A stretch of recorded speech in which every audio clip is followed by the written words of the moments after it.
The call came from a number I didn't recognize, which felt appropriate. My father had become unfamiliar long before he died.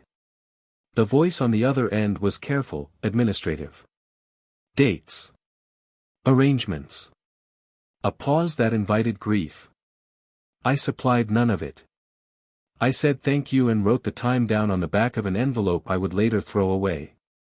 At the funeral, I stood at the edge of things. My siblings clustered together like they always had, efficient, aligned, fluent in a shared version of events. People mistook that for closeness. It was more like a practiced routine. They had stayed. I had left. That difference had hardened into identity. I watched my father's coffin lower into the ground and felt something unhelpful and honest, relief that there would be no more waiting for a call that never came. Afterward, we sat around a table in a room that smelled like coffee gone cold. My sister slid a folder toward me with the tenderness of someone offering help they had already decided I needed. Dad wanted things handled cleanly, she said. Inside was a contract. $5 million. Clear language. Clear deadline. If I signed, I'd relinquish my inheritance, my claim to anything else, in exchange for immediate payment. A kindness, framed as mercy. A way to keep things simple. No one said the quiet part, that my presence complicated their story. I read the document twice. The numbers were large enough to feel abstract. What I felt instead was tired. 10 years of silence compresses emotions into something dull and heavy. $5 million would let me be done. I'll think about it, I said. They nodded, relieved. Control, temporarily, was theirs. The days that followed were oddly peaceful. I walked. I slept. I imagined signing and felt neither shame nor victory, just a clean ending. Maybe that was enough. On the fourth morning, 3 days before the deadline, a letter arrived. It wasn't dramatic. Cream paper.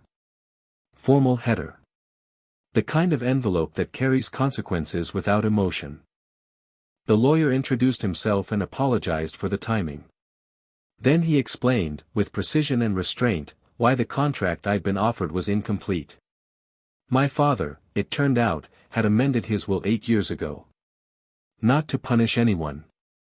To contain something. The letter laid it out plainly, a trust established quietly, assets placed beyond casual reach, instructions specific and narrow. My father had done this after a dispute that never reached me, after a decision by my siblings to force a sale of part of the business he'd built, against his wishes, while I was already gone. The estrangement everyone blamed on my disappearance had begun later. As fallout. As silence chosen to prevent collateral damage. And the trust. It named me as executor. Not beneficiary. Not savior. Executor. The responsibility to oversee distribution. To ensure conditions were met. To delay, if necessary. To say no. I sat with the letter for a long time. The room felt smaller. Not because of power, but because of weight. Knowing changes the shape of grief. It sharpens it. When I met my siblings again, the contract remained on the table between us, now inert. I placed the lawyer's letter beside it. No one spoke at first. My brother skimmed the page, then reread it. My sister's face tightened, not in anger, but in calculation finally failing.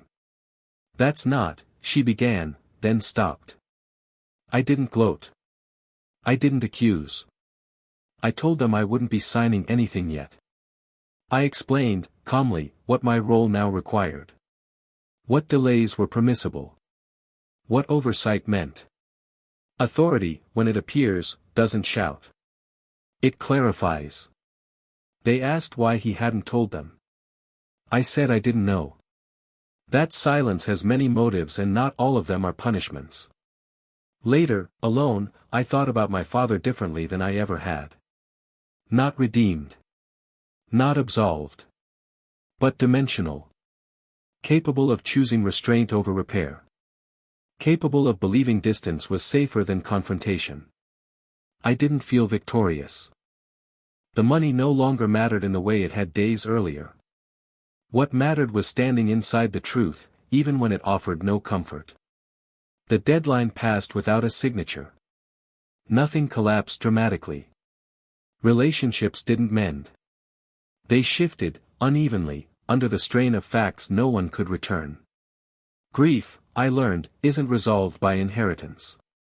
It's deepened by clarity. And sometimes, the cost of truth is simply carrying it forward, quietly, correctly, long after the person who left it behind is gone.